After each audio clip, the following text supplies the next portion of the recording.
पोखरण में बीजेपी सांसद योगी आदित्यनाथ ने सांसद असदुद्दीन ओवैसी को आड़े हाथों लिया। योगी ने कहा कि इस देश में रहना है तो वंदे मातरम और भारत माता की जय बोलना ही पड़ेगा। योगी ने कहा कि जो भारत माता की जय बोलने में हिचकिचाता है तो उसको अपनी मां का ही पता नहीं है। इतना ही नहीं, बीजेपी सांसद ने आतंकवाद के मुद्दे पर पाकिस्तान पर भी निशाना साधा। योगी ने कहा कि पाकिस्तान को संरक्षण देने वाला पाकिस्तान आज खुद खत्म होने पर तुला हुआ है। रीट भर्ती परीक्षा में बैठे सभी अभ्यर्थियों को गलत सवालों के मामले में सरकार ने बोनस मार्क्स देने का ऐलान किया है। विधानसभा में शिक्षा राज्य मंत्री वासुदेव देवनानी ने इसकी घोषणा की है। बीजेपी विधायक हमीर सिंह ने यह मुद्दा सदन के सामने रखा था। नागौर में आनंदपाल गैंग की फायरिंग के मामले में शून्यकाल के दौरान हंगामा कर रहे कांग्रेस विधायकों पर विधानसभा अध्यक्ष कैलाश मेघवाल आपा खो बैठे। हंगामा करने वाले कांग्रेस विधायकों को अध्यक्ष ने हुड़दंगी और अपराधी तक कह डाला। इस बीच कांग्रेसी विधायकों ने वेल में आकर नारेबाजी शुरू कर दी। विधानसभा में प्रश्नकाल के दौरान एकल पट्टा प्रकरण गूंजा। निर्दलीय विधायक हनुमान बेनीवाल ने गृह मंत्री से एकल पट्टा प्रकरण में शांति धारीवाल और जीएस संधू पर कार्रवाई करने या नहीं करने की बात पूछी। भारत के नियंत्रक महालेखा परीक्षक ने राजस्थान सरकार की 2014 और 15 की रिपोर्ट विधानसभा में पेश कर दी है। एजी रिपोर्ट में कई अहम खुलासे हुए हैं। रिपोर्ट के मुताबिक जेडीए ने सरकार के रेवेन्यू और टैक्स के 230 करोड़ रुपए जमा नहीं कराए। वहीं रिपोर्ट में सरकार के राजकोषीय घाटे का भी उल्लेख किया गया है। जैसलमेर में चिकित्सा मंत्री राजेंद्र राठौड़ ने कहा कि आगामी 4 अप्रैल को पहला बैच निकलने वाला है। उन्होंने बताया कि करीब 1300 से ज्यादा डॉक्टर्स की भर्ती होगी, जिसमें जैसलमेर जिले में 150 डॉक्टर भेजे जाएंगे। भरतपुर के बयाना कस्बे के बिजली घर के सामने मौजूद आदर्श नगर कॉलोनी में घर के बाहर खड़ी गाड़ी खड़ी करने को लेकर दो पक्षों में बीच झगड़ा हो गया। झगड़े के दौरान एक पक्ष के 2 सगे भाई जुबेर और सद्दाम घायल हो गए। फिलहाल पुलिस ने घायलों के बयान दर्ज कर तफ्तीश शुरू कर दी है। किशनगढ़ के पुरानी मिल चौराहे पर 2 गुटों में हुए खूनी संघर्ष में करीब 6 लोग गंभीर रूप से जख्मी हो गए। जानकारी के मुताबिक पूर्व पार्षद सुनील लाखोटिया के रेस्टोरेंट पर खाना खाने आए कुछ लोगों के साथ गाली गलौच की घटना को लेकर विवाद शुरू हो गया था। जोधपुर शहर में पीएचईडी ने अवैध रूप से जल कनेक्शन लेने और बूस्टर लगाकर पानी चोरी करने वाले उपभोक्ताओं के खिलाफ कार्रवाई शुरू कर दी है। वहीं बकाया राजस्व वसूली और नए जल कनेक्शन देने के लिए 31 मार्च तक 7 सब डिवीजनों में राजस्व वसूली कैंप लगाया गया है। पोखरण के राजमथाई गांव में कुछ दिन पहले डिस्कॉम विभाग की विजिलेंस टीम पर हमले के 3 आरोपियों को गिरफ्तार कर लिया गया है। फलसून पुलिस ने गिरफ्तार आरोपियों को कोर्ट में पेश किया, जिसके बाद उन्हें जेल भेज दिया गया है। पाली जिले के घिनरी गांव में दलित युवक के गैर में चले जाने के बाद दलित परिवारों से मारपीट का मामला गरमाता जा रहा है। कलेक्ट्रेट के बाहर तीसरे दिन भी दलित समाज का धरना जारी रहा। दलित समाज ने एसपी से आरोपियों की जल्द गिरफ्तारी की मांग की है। नागौर में राजस्थान पुलिस जवानों पर फायरिंग के मामले में पुलिस 8 दिन बाद भी ये साफ नहीं कर पाई है कि आखिर ये लोग थे कौन। फायरिंग करने वाला शख्स खुद आनंदपाल था या नहीं, वही मामला विधानसभा में भी गरमा रहा। प्रतापगढ़ में एक शख्स ने पेड़ से फंदा लगाकर खुदकुशी कर ली। मृतक ने जंगल में जाकर पेड़ से फंदा लगाकर जान दे दी। फिलहाल पुलिस ने मामला दर्ज कर तफ्तीश शुरू कर दी है। दौसा के प्रेम नगर में बीएससी फर्स्ट ईयर की छात्र ने फांसी लगाकर खुदकुशी कर ली। विजेंद्र मीणा नाम का यह छात्र किराए के मकान में रहता था। आत्महत्या के पीछे वजह साफ नहीं है। हालांकि पुलिस पढ़ाई की ज्यादा भार को इसका कारण बता रही है। वन विभाग के एक कर्मचारी से मारपीट करने और आरोपियों को अभी तक गिरफ्तारी नहीं होने के चलते वन कर्मचारियों ने विभाग के ऑफिस पर प्रदर्शन किया। इस दौरान प्रदर्शनकारियों ने सभा पर आरोपियों की जल्द गिरफ्तारी की मांग रखी। मोदी में मानव तस्करी विरोधी यूनिट ने कार्रवाई करते हुए लंका गेट में मौजूद मिस्त्री की दुकान पर काम कर रहे 2 बाल मजदूरों को छुड़ाया। इस दौरान दुकान मालिक पर जेजे एक्ट के तहत केस दर्ज किया गया। जयपुर के पौष इलाके वैशाली से 9 महीने की मासूम का अपहरण हो गया। बच्ची को उसकी मां ने साड़ी से बने झूले में सुलाया था। दरअसल मां और पिता इलाहाबाद के रहने वाले हैं और जयपुर में मजदूरी करते थे। फिलहाल पुलिस ने मामला दर्ज कर तफ्तीश शुरू कर दी है। आनंदपाल के जानी दुश्मन राजू ठेठ को कड़ी सुरक्षा के बीच सीकर कोर्ट में पेश किया गया। राजू ठेठ को 1997 के एक मामले में न्यायालय में पेश किया गया। मुख्य न्यायिक मजिस्ट्रेट ने साक्ष्यों को बारीकी से अवलोकन करते हुए राजू ठेठ को बरी कर दिया। टोंक जिले के देवली में एसबीबीजे बैंक शाखा से करीब 4 लाख रुपए नकदी लेकर बाहर निकले किसान को शातिर बदमाशों ने निशाना बनाया। टिकड़ी निवासी दुर्गालाल मीणा ने बैंक शाखा से 4 लाख रुपए निकाले और बाइक की डिग्गी में रख दिए थे। अजमेर जिला कलेक्ट्रेट स्थित ई गवर्नेंस ऑफिस में एसीबी ने कार्रवाई करते हुए 2 अधिकारियों को रिश्वत लेते गिरफ्तार कर लिया। ई गवर्नेंस ऑफिस में कार्यरत उप निदेशक आशुतोष गौतम और सहायक लेखा अधिकारी नागरमल शर्मा को 10,000 रुपए की रिश्वत की रकम के साथ रंगे हाथों गिरफ्तार किया गया। बहरोड उपखंड के मावड़ी गांव में एक महिला से 2 बदमाशों ने सोने के कुंडल लूट लिए। खींचतान में महिला बुरी तरीके से जख्मी हो गई। महिला खेत में काम कर रही थी। जयपुर में सूने मकान और शोरूम में नकबजनी की वारदातें करने वाले एक बड़े गिरोह को पुलिस ने धर दबोचा है। आरोपी बीते 1 साल में महज 2 थाना क्षेत्रों में 70 वारदातों को अंजाम देना कबूल कर चुके हैं। पुलिस ने गिरोह के 4 शातिर बदमाशों को गिरफ्तार किया है। चूरू के बहुचर्चित बस परिचालक हत्याकांड में कोर्ट ने 9 दोषियों को 10 साल के कारावास की सजा सुनाई है। वहीं एक आरोपी को बरी कर दिया गया है। एक आरोपी फरार है, वहीं एक जेल में कैद है। भरतपुर की पहाड़ी पंचायत समिति के विकास अधिकारी, पंचायत समिति प्रधान और अकाउंटेंट पर 40 लाख रुपए गबन करने का आरोप लगा है। ये आरोप पहाड़ी ट्रेजरी के उप कोषाधिकारी ने लगाए हैं। बाड़मेर के भादरेस पावर प्लांट में पत्थर गिरने से मजदूर की मौत के मामले को लेकर मजदूरों ने जमकर प्रदर्शन किया। यूनियनों के बैनर तले सैकड़ों मजदूरों ने प्लांट के बाहर हंगामा किया। मजदूरों का आरोप है कि प्लांट में सुरक्षा उपकरणों की कमी है। राजसमंद जिले में एसीबी ने सांगाबाद सरपंच ससुर को 1 लाख रिश्वत के साथ गिरफ्तार कर लिया है। ठेके के नवीनीकरण की रकम एसीबी ने मौके से जब्त कर ली है। आज आरोपी को उदयपुर एसीबी कोर्ट में पेश किया जाएगा। बाड़मेर में एक मां ने अपने ही बच्चों को एक के बाद एक टांके में डाल दिया और आखिर में खुद भी कूदकर जान दे दी। पुलिस ने चारों शवों को टांके से बाहर निकालकर मोर्चरी में रखवा दिया। इस घटना के पीछे क्या वजह है, पुलिस इसकी जांच कर रही है। सीकर के श्री माधोपुर पुलिस ने एक फर्जी अधिकारी को गिरफ्तार किया गया है। पकड़ा गया आरोपी खुद को बिजली विभाग का अधिकारी बताकर एक मामले को रफा दफा करने के एवज में 20,000 की रिश्वत मांग रहा था। भरतपुर की सेवर थाना पुलिस ने नाकेबंदी के दौरान सेवर तिराहे के पास से एक बिना नंबर की बोलेरो गाड़ी से 25 लाख रुपए की नकदी बरामद की है। मौके से 3 लोगों को गिरफ्तार किया गया है। पुलिस पकड़े गए लोगों से पूछताछ कर रही है।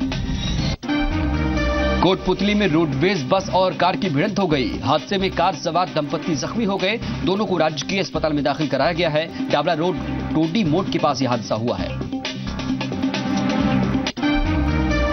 किशनगढ़ में मटका मंडी के पास स्कूटी पर जा रही एक महिला नगर परिषद के डंपर की चपेट में आ गई। हादसा इतना जबरदस्त था कि डंपर महिला के सर को कुचलता हुआ निकल गया। इस हादसे में महिला की मौके पर ही दर्दनाक मौत हो गई। करौली में कैला देवी से दर्शन कर लौट रहे एक परिवार की कार को तेज गति से आ रहे एक ट्रॉले ने टक्कर मार दी। घटना में एक शख्स की मौके पर मौत हो गई। करीब 8 लोग घायल बताए जा रहे हैं, जिन्हें अस्पताल में दाखिल करा दिया गया है। बाड़मेर शहर के राय कॉलोनी में एक घर में अचानक गैस सिलेंडर में आग लग गई और सिलेंडर फट गया। गैस सिलेंडर फटने के बाद आग की लपटों को देखकर आसपास के इलाके में अफरा तफरी का माहौल बन गया। सीकर के त्रिलोकपुर के पास मौजूद डारोली की नदी में मौजूद घास में अचानक आग लग गई। कुछ ही देर में आग काफी दूर तक फैल गई। ग्रामीणों ने काफी मशक्कत के बाद आग पर काबू पाया। राजस्थान दिवस समारोह के तहत शॉर्ट फिल्म फेस्टिवल की शुरुआत हो चुकी है। जवाहर कला केंद्र में शुरू हुए महोत्सव में 17 फिल्में दिखाई गई। तीसरे इंटरनेशनल फेस्टिवल में 51 देशों से इसके लिए फिल्म चुनी गई। एक तरफ जहां राजस्थान दिवस पर कई आयोजन किए जा रहे हैं, वहीं दूसरी तरफ रास्ते रोकने से आम लोगों को दिक्कतें आ रही हैं। शहर में जहां देखो वहीं जाम लग गया। कई इलाकों में वाहन रेंग कर चलते दिखाई दिए। हनुमानगढ़ में राजस्थान दिवस के मौके पर 6 दिवसीय कार्यक्रम का आयोजन किया जा रहा है। इस दौरान पंचायत समिति में हैंडीक्राफ्ट और खाना खजाना कार्यक्रम का आयोजन किया गया। राजस्थान दिवस के मौके पर अजमेर में संभागीय स्तरीय मशाल रैली का आयोजन किया गया। इस रैली में अजमेर के साथ ही टोंक, नागौर और भीलवाड़ा के खिलाड़ियों और लोक कलाकारों ने भाग लिया। राजस्थान दिवस के मौके पर जयपुर के मोती डोंगरी गणेश मंदिर में भवन संध्या का आयोजन हुआ। इस मौके पर कई कलाकारों ने भजन गाए और एक से बढ़कर एक शानदार प्रस्तुति पेश की। राजस्थान दिवस के मौके पर आज बॉलीवुड के सिंगर सलीम सुलेमान का भी लाइव कॉन्सर्ट रखा गया। इससे पहले अरिजीत सिंह का लाइव कॉन्सर्ट रखा गया था। अपने चाहते सिंगर को सुनने के लिए बड़ी तादाद में लोग अल्बर्ट हॉल पहुंचे। राजस्थान दिवस के मौके पर दास्तान गोई शो का आयोजन हुआ। बिरला ऑडिटोरियम में आयोजित हुए इस समारोह में कलाकारों ने शानदार प्रस्तुति दी। खूबसूरत रंगीली लाइटों के साथ ही कलाकारों ने महफिल सजाई। राजस्थान दिवस के मौके पर आयोजित किए जा रहे कार्यक्रमों के तहत जिला प्रशासन की ओर से संध्या में रक्तदान और रंगोली का कार्यक्रम रखा गया। इस दौरान आंगनबाड़ी कार्यकर्ताओं ने तरह तरह की रंगोली सजाई। राजस्थान दिवस के मौके पर मनाए जा रहे कार्यक्रम में राजस्थान के पारंपरिक खेलों का आयोजन किया गया। कबड्डी, सितोलिया, रुमाल झपट्टा, कबड्डी जैसे आयोजन किए गए। राजस्थानी खेलों के आयोजन से लोगों को ज्यादा से ज्यादा इससे रूबरू होने का मौका मिलेगा। सवाई माधोपुर में मौसम बदलने के साथ मरीजों के सामने दिक्कतें आनी शुरू हो गई हैं। वहीं बड़ी संख्या में रोजाना मरीज इलाज के लिए अस्पताल पहुंच रहे हैं।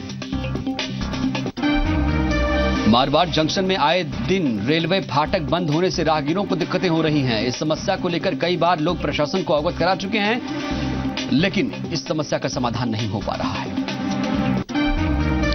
सरकारी कॉलेजों को जिला और ब्लॉक स्तर पर सम्मानित कर उनके संस्था प्रधानों का हौसला बढ़ाया जा रहा है। इसी क्रम में सर्च शिक्षा अभियान के तहत झुंझुनू में उत्कृष्ट विद्यालयों को पुरस्कृत किया गया। जिला स्तर पर पहला और दूसरा पुरस्कार चिड़ावा ब्लॉक को मिला। झुंझुनू के सूचना केंद्र में 3 दिन की प्रदर्शनी का शुभारंभ हुआ। प्रदर्शनी का शुभारंभ कलेक्टर एसएस सोहता ने फीता काटकर किया। इस मौके पर एडीएम सुरेंद्र माहेश्वरी और झुंझुनू एसडीएम सुनीता चौधरी भी मौजूद थी।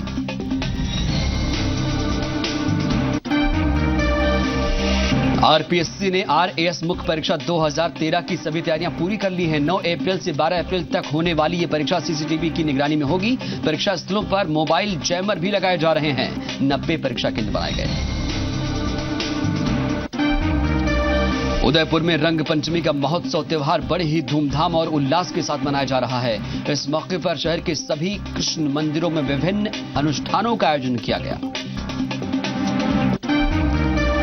राजस्थान विश्वविद्यालय में अब स्पोर्ट्स कॉम्प्लेक्स के हालात सुधरने की कवायद शुरू हो चुकी है। सिंडिकेट की बैठक में जहां स्पोर्ट्स हॉस्टल बनाने का फैसला हुआ, वहीं अब बाहर से आने वाले स्पोर्ट्स खिलाड़ियों को रुकने की समस्या से सामना नहीं करना पड़ेगा। ऑस्ट्रेलिया क्रिकेट टीम के खिलाड़ी शेन वॉटसन उदयपुर पहुंचे। वॉटसन के साथ उनके दोनों बच्चे और पत्नी भी उदयपुर पहुंचे।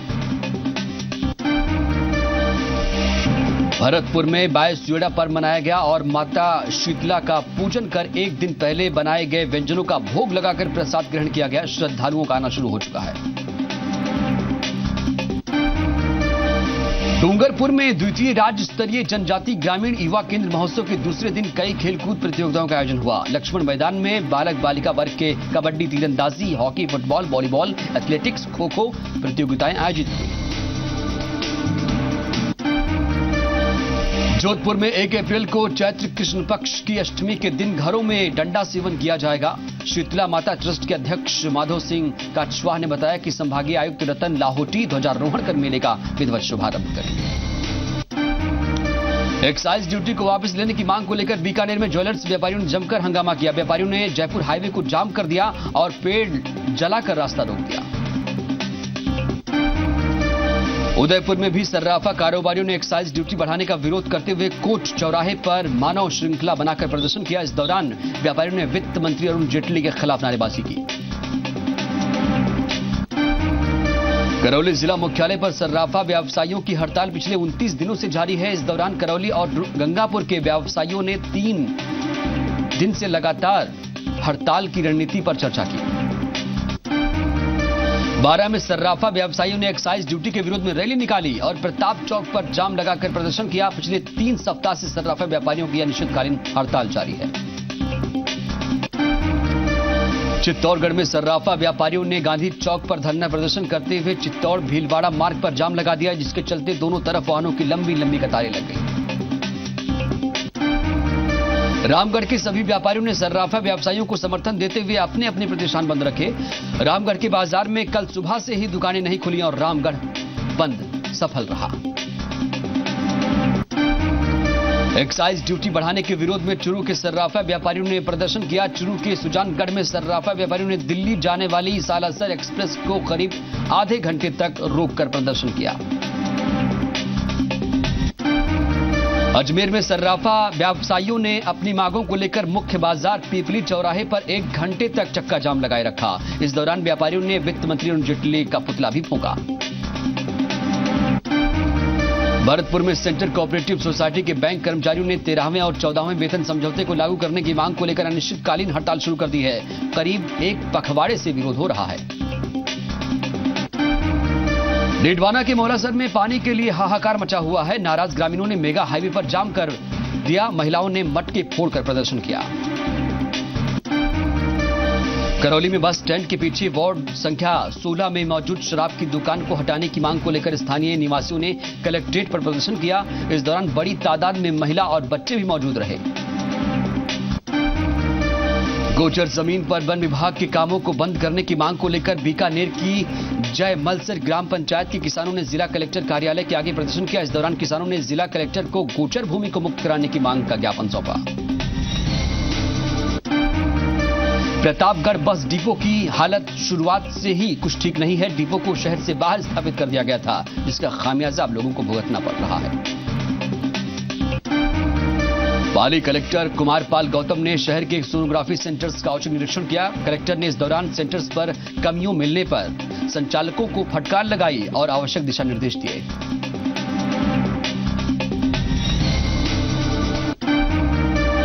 सर्व शिक्षा अभियान की तरफ से जिला और ब्लॉक स्तर पर चयनित उत्कृष्ट विद्यालयों का सम्मान समारोह आयोजित किया गया। इस दौरान जिला प्रमुख डॉक्टर धर्मपाल सिंह जादौन, बीजेपी जिला अध्यक्ष बहादुर सिंह त्यागी भी मौजूद रहे। प्रधानमंत्री नरेंद्र मोदी आज से 3 देशों की यात्रा पर रवाना होंगे। सबसे पहले पीएम बेल्जियम की राजधानी ब्रसेल्स पहुंचेंगे, जहां वो इंडिया यूरोपियन यूनियन समिट में प्रदर्शन में हिस्सा लेंगे। ब्रसेल्स में पीएम 5000 भारतवासियों को संबोधित करेंगे। पठानकोट हमले की जांच के लिए आई पाकिस्तान की जेआईटी आज पठानकोट एयरबेस जाएगी। वहीं सरकार का कहना है कि जेआईटी को वहां सिर्फ घटनास्थल पर जाने की इजाजत दी गई है। सूत्रों के मुताबिक पाक जांच की टीम को एनआईए ने हमले में जैश ए मोहम्मद के शामिल होने के सबूत दिए हैं। उत्तराखंड में राष्ट्रपति शासन के फैसले के खिलाफ हाईकोर्ट में आज भी सुनवाई होगी। वहीं कांग्रेस के 9 बागी विधायकों ने भी खुद को अयोग्य घोषित करने के खिलाफ हाईकोर्ट में अर्जी की थी। हिमाचल प्रदेश के मुख्यमंत्री वीरभद्र सिंह के मुताबिक केंद्र उत्तराखंड जैसी साजिश हिमाचल में भी कर सकती है। वहीं हिमाचल विपक्ष के नेता प्रेम कुमार धूमल ने कार्यकर्ताओं से चुनाव के लिए तैयार रहने को कहा है। कोयला घोटाले में सीबीआई की स्पेशल कोर्ट ने पहला फैसला सुनाया। कोर्ट ने झारखंड इस्पात प्राइवेट लिमिटेड और उसके 2 डायरेक्टर्स आरएस रुंगटा और आरसी रुंगटा को धोखाधड़ी और आपराधिक साजिश के आरोप में दोषी करार दिया है। गोवा में नवे डिफेंस एक्सपो की शुरुआत हो चुकी है। एक्सपो में 47 देशों की 1000 से ज्यादा कंपनियां हिस्सा ले रही हैं। इस मौके पर रक्षा मंत्री ने कई रक्षा खरीद नीति का ऐलान किया। पठानकोट हमले की जांच के लिए पाकिस्तान की जांच टीम को भारत में एंट्री देने का मुद्दा दिल्ली विधानसभा में उठा। सदन में कुछ सदस्यों ने आईएसआई गो बैक के नारे लगाए। सीएम केजरीवाल ने आरोप लगाया कि जिसने पठानकोट में हमला कराया वही आईएसआई जांच के लिए भारत आई है। बीजेपी नेता किरीट सोमैया ने कहा कि छगन भुजबल के बाद एनसीपी के अजीत पवार और सुनील तटकरे के खिलाफ भी कड़ी कार्रवाई होगी। दोनों नेता सिंचाई घोटाले में आरोपी हैं। बिहार के सीतामढ़ी बिहार दिवस के मौके पर आयोजित कार्यक्रम में बारबालाओं ने जमकर ठुमके लगाए। कार्यक्रम में कई वार्ड आयुक्त नशे की हालत में पैसे लुटाते देखे गए। क्यूबा के फिदेल कास्ट्रो ने अमेरिका और अपने देश के बीच मेल मिलाप का विरोध जारी रखने का संकेत दिया है। एक लेख में कास्ट्रो ने कहा कि क्यूबा को अमेरिका के उपहारों की कोई जरूरत नहीं है। संयुक्त राष्ट्र ने सीरिया के पुराने शहर पलमायरा से आईएसआईएस के आतंकवादियों को खदेड़ने का स्वागत किया है। यूएन की प्रवक्ता ने कहा कि इससे सीरिया की शांति वार्ता पर क्या असर होगा, इसके बारे में कुछ कहना अभी जल्दबाजी होगी। विदेशों में बसाने वाले एजेंट्स और गैंग्स के खिलाफ अमेरिका में बड़े पैमाने पर चलाए गए अभियान के दौरान 1100 लोगों को गिरफ्तारी हुई है। 5 हफ्ते तक चले इस ऑपरेशन में मुख्य तौर पर अंतर्राष्ट्रीय गैंग पुलिस के निशाने पर थे। सीरिया के शरणार्थियों की मदद के लिए टर्की को और ज्यादा राशि देने का ऐलान किया गया। अमेरिकी विदेश सचिव जॉन केरी ने बताया कि टर्की को $20 मिलियन की अतिरिक्त राशि दी जाएगी। अलास्का में ज्वालामुखी फटने की आशंका के कारण आसपास रहने वालों के लिए चेतावनी जारी कर दी गई है। विशेषज्ञों का कहना है कि फटने के बाद इसका लावा और धुआं 6000 मीटर की ऊंचाई पर पहुंच सकता है। सोमवार को अमेरिकी राष्ट्रपति बराक ओबामा ने व्हाइट हाउस में अंतिम ईस्टर मनाया। ओबामा और मिशेल ने करीब 25,000 मेहमानों का स्वागत किया। अमेरिका ने इराक में आईएसआईएस पर हवाई हमले का एक वीडियो जारी किया है। वीडियो में दिख रहा है कि मोसुल में इस्लामिक स्टेट के नजदीक ट्रेनिंग कैंप में 4 धमाके किए गए।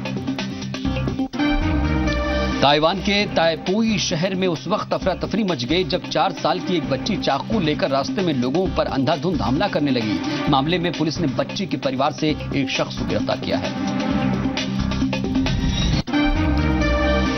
इटली के शरणार्थियों के रेस्क्यू का एक और वीडियो जारी किया गया है, जिसमें दिख रहा है कि इटली के नौसैनिकों ने सिसिली में 6 नावों की मदद से 730 शरणार्थियों की जिंदगी बचाई, जिसमें 118 महिलाएं और 4 बच्चे शामिल हैं। कॉस्मेटिक्स बनाने वाली चीन की एक कंपनी ने अपने 4500 कर्मचारियों के लिए दक्षिण कोरिया में डिनर आयोजित किया। इस दौरान कर्मचारियों ने बियर का भी लुत्फ उठाया। सरकार ने नई रक्षा खरीद नीति का ऐलान किया। मेक इन इंडिया को मिलेगा बढ़ावा, विदेशी रक्षा बाजार पर निर्भरता होगी कम।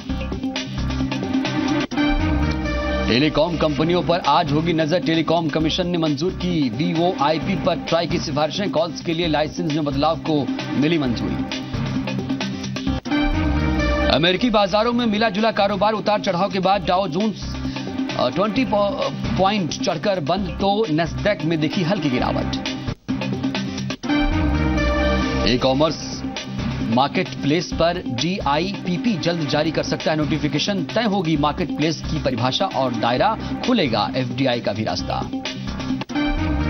सुप्रीम कोर्ट की रोक के बावजूद PACL बेच रही है प्रॉपर्टी। ऑस्ट्रेलिया का आलीशान होटल शेरेटन मिराज बेचने की तैयारी। सूत्रों के हवाले से खबर। CBI की भूमिका भी सवालों के घेरे में है। मोहाली में ऑस्ट्रेलिया को हराने के बाद टीम इंडिया सेमीफाइनल के मैच के लिए मुंबई पहुंच चुकी है। भारतीय टीम दक्षिण मुंबई के ट्राइडेंट होटल में रुकी हुई है। 31 मार्च को मुंबई के वानखेड़े स्टेडियम में टीम इंडिया का मुकाबला वेस्टइंडीज से होगा।